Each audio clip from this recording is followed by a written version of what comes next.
Assalamualaikum warahmatullahi wabarakatuh. Selamat malam sahabat semuanya. Hari ini kita akan ada informasi kembali. Nah teman-teman, jangan lupa untuk subscribe channel Ublek-Ublek TV Info dan klik tombol loncengnya agar mendapat notifikasi dari video-video saya yang terbaru. Baik teman-teman, terima kasih pokoknya buat yang sudah berkomentar ya, buat yang mengkritik, yang lain sebagainya.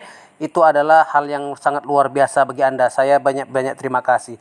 Nah teman-teman, hari ini di Twitter ya, itu firework trending. Nah, kita tidak tahu ya kenapa hari ini trending. Nah, ternyata banyak berita ya yang berseliweran yang ya mungkin membuat firework lagi gitu. Nah, yang pertama ada tweetan dari seorang ya yang saya pikir ini adalah pakar. Nah, tapi ya sudahlah, pakar apapun. Nah, dia mengatakan bahwa terjadi sebuah yang namanya pertukaran ya atau transaksi barter ya yang melibatkan orang-orang besar. Nah, ini melibatkan orang besar. Karena apa?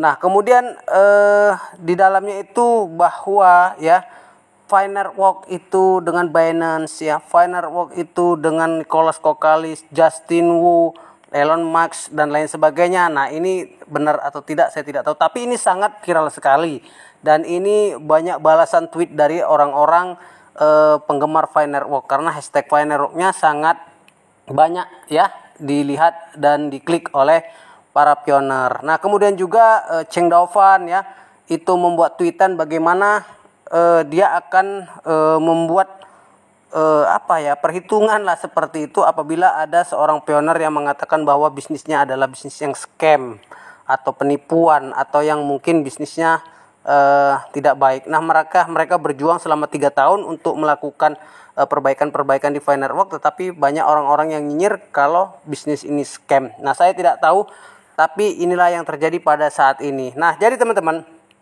juga pada Twitter ya, di Twitter itu yang namanya firework ini ya, itu sudah juga melakukan sebuah transaksi yang kecil-kecil seperti itu ya. Terjadi di Vietnam, terjadi di Cina, terjadi di pokoknya banyak terjadi di negara-negara luar dan kelak akan ada di Indonesia. Indonesia tendernya masih bersiap-siap ya teman-teman. Jadi nggak usah khawatir kalau memang firework ini kedepannya akan berjalan lancar. Nah, jadi teman-teman, sebenarnya perdagangan P2P ya, peer to peer itu diizinkan selama periode mainnet tertutup ini. Nah, apakah itu artinya pioner dapat mentransfer fee di dompet pribadinya ke dompet pribadi orang lain untuk membayar transaksi secara langsung? Nah, itulah teman-teman pertanyaan yang sangat diminati oleh perintis yang selalu ditanya-tanyakan, Bang, kapan bisa barter? Mas Pri, kapan bisa tukar? Mas Pri, apakah bisa kita transfer antar member? Nah, seperti itu atau antar perintis. Nah, bahasanya seperti itu ya. Nah, jadi jawabannya ya, boleh ya teman-teman. Namun aturan berikut ini harus diikuti, nggak sembarangan ya, karena banyak aturan-aturan yang berlaku di firework. Nah, jadi jaringan yang disertakan akan mendukung aktivitas ekonomi dan pertumbuhan ekosistem Fi ya atau P. Oleh karena itu transaksi antara perintis dengan perintis, pioner dengan pioner, saya dengan Anda ya, dapat dilakukan melalui P-Wallet ya. Setelah pioner KYC atau lulus KYC, kemudian migrasi mainnet dan ya masuk ke available balance. Nah, ya jadi P akan dapat digunakan di wallet untuk bertransaksi ya dengan P selama mainnet tertutup oleh pioner dan lain sebagainya. Nah, namun teman-teman nah ini dapat menggunakan P di APP pada P browser yang dapat diakses mainnet melalui PAPP SDK dan chain API atau EPA ya selama periode jaringan tertutup. Jadi SDK kan belum selesai ya. Kalau SDK sudah selesai, kemudian SDK itu untuk merekam segala aktivitas transaksi dan lain sebagainya, ini sudah selesai, maka ya selama jaringan tertutup aplikasi P browsernya dapat menggunakan API blockchain Fi. Nah, jadi teman-teman ya, ingat SDK. Nah, jadi penggunaan transaksi pioner to pioner, peer to peer pada aplikasi PAPP ya Oke. Kemudian di mainnet tertutup ini diizinkan ya pertama menukar Pi untuk barang dan jasa melalui aplikasi Pi. Nah, sudah banyak dilakukan. Kemudian transfer fee di antara pioner untuk barang dan jasa. Nah, sudah mulai dicoba-coba walaupun SDK belum keluar. Jadi kemudian penggunaan itu ada juga yang dilarang. Nah, yaitu menukar Pi dengan mata uang fiat. Jadi selama enclosed mainnet tidak boleh menukarkan koin Pi dengan uang, ya, dengan uang fiat, uang kertas, uang koin, uang negara Indonesia, negara luar negeri dan sebagainya, itu tidak dibolehkan. Kemudian juga yang tidak dibolehkan adalah menukar Pi ya untuk mata uang kripto lainnya. Misalnya Pi ditukar Bitcoin, Pi ditukar Ethereum, Pi ditukar Solana, Pi ditukar seperti itu teman-teman ya. Doge dan lain sebagainya lah, itu sepertilah. Nah, ya kan. Jadi transfer ke Pi untuk janji masa depan ya dari fiat atau cryptocurrency-nya itu akan terjadi pada open mainnet. Nah, open mainnet itu pada tahun 2025 mungkin ya teman-teman. Nah, saya masih memikirkan ke sana lah gitu. Jadi saat ini banyak pioner yang telah menerima Pi di dompetnya yang sudah Apple balance walaupun yang lainnya belum.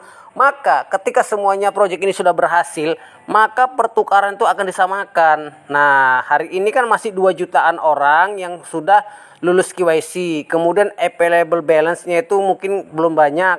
Jadi kalau misalnya 2 juta itu tukar duluan, kemudian ketinggalan yang lainnya untuk menukar ya.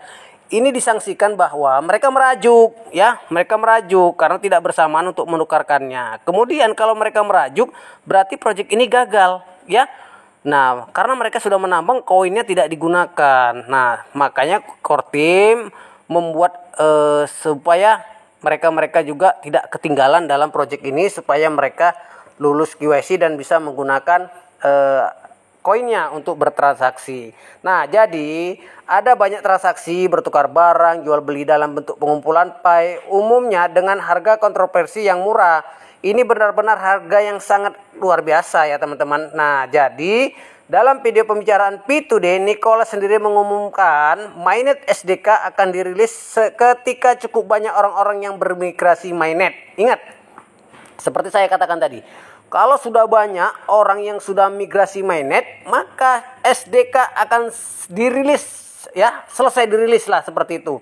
Nah, jadi semua orang akan dapat menggunakan Pi untuk aplikasi yang dirilis oleh Pi-Core Team itu sendiri dan komunitas. Nah, itu artinya ketika jumlah dompet yang menerima Pi cukup besar, jumlah peserta mainnet cukup besar, ekosistem akan dipindahkan dari testnet ke mainnet dan semua orang bisa menggunakan Pi pada ekosistem ya teman-teman. Ini ekosistem ini akan mencakup di APPS yang dikembangkan oleh Pi-Core Team tersebut dan berkontribusi terhadap komunitas. Jadi siapa yang tahu di APPS Pi-Core Team apa yang akan dibangun, dipublikasikan. Nah, ini bisa menjadi sesuatu yang sangat mengerikan yang telah kita tunggu. Dan ini sangat spekulasi sangat lama sekali dan ini harus berhasil. Nah, jadi tinggal peluncuran ekosistemnya juga ya. Nah, jadi itu harus diketahui teman-teman. Dan itu pastinya tidak semurah 2 hari terakhir yang kita lihat dalam transaksi. Ketika SDK selesai, maka harga handphone Reno ya mungkin Tesla dan lain sebagainya itu hanya beberapa Pi. Banyak berseliweran di Cina, Thailand, Vietnam dan lain sebagainya. Mobil itu hanya beberapa Pi. Nah, jadi ini sangat luar biasa sekali dan ini akan menjadi hal-hal yang paling membahagiakan bagi pioner-pioner yang sudah menambang sampai saat ini. Nah, dengan harga yang sangat besar ya, dengan harga yang luar biasa, itu sah-sah saja seorang pakar ekonomi, pakar keuangan, seorang pejabat yang mungkin baru sadar menambang beberapa bulan yang lalu, wajar saja kalau dia meminta konsensus besar. Nah, masalah saya, teman saya yang koinnya beribu ya, itu adalah rezeki saya gitu. Kalau misalnya teman-teman mau nuntut harga $6.700 dan lain sebagainya, itu hak mereka. Kalau mereka hanya punya 20 koin Pi, maka itulah uang yang dimilikinya. Tetapi kalau kami yang punya uang punya koin ribuan, ya mungkin itulah yang kami miliki. Nah, seperti itu. Jadi kalau Tuhan sudah berkehendak, bukan orang besar dan kaya saja yang bisa kaya lagi, tetapi orang-orang yang sudah mendapat petunjuk dari awal, itu orang yang bisa kaya. Nah, jadi teman-teman ya, jika demikian, sebaiknya Anda hanya melakukan beberapa transaksi kecil untuk menandai ulang tahun peluncuran dompet Palet mainnet, atau artinya dicobalah gitu, tes ya teman-teman, sikit-sikit, nah gitu, dikit-dikit ya, untuk menunjukkan persahabatan Anda pada teman-teman Anda dalam pertukaran. Nah, jadi ya, jangan mendukung atau mempromosikan informasi artikel jual beli Pi untuk menukar ini dengan uang fiat, ini nggak boleh ya. Kalau dengan barang boleh, tapi dengan uang fiat nggak boleh, nanti dihanguskan ya akun kita. Nah, jadi juga ini merupakan kegiatan yang mematuhi peraturan Pi Core Team. Nah, jadi sejalan dengan arah pengembangan Pi terakhir untuk menjadi mata uang pembayaran, membeli dan menjual Pi kepada uang fiat, ini adalah pelanggaran serius terhadap misi Pi. Nah, jadi kepentingan Anda juga adalah kepentingan publik. Silakan ikuti aturan perdagangan, tindakan yang cerdas, lindungi koin PIN Anda yang berharga. Semoga semuanya nanti akan sukses. Nah, jelas teman-teman, informasi hari ini sangat berharga. Biarkan mereka berbicara, mereka yang mengatakan ini halusinasi, ini khayalan dan lain sebagainya. Kita percaya saja dengan Core Team. Tetap klik petir dan terus ya, lihat-lihat dan ya mungkin perhatikan akun Fi Anda. Jangan sampai handphonenya hilang, jangan sampai handphonenya rusak, jangan sampai prasas sandinya juga lupa, dan jangan sampai ada hal-hal yang merugikan buat kita semuanya. Oke, semoga ini dapat menjadi semangat buat kita semuanya. Pokoknya salam petir, dier. Oke, assalamualaikum warahmatullahi wabarakatuh.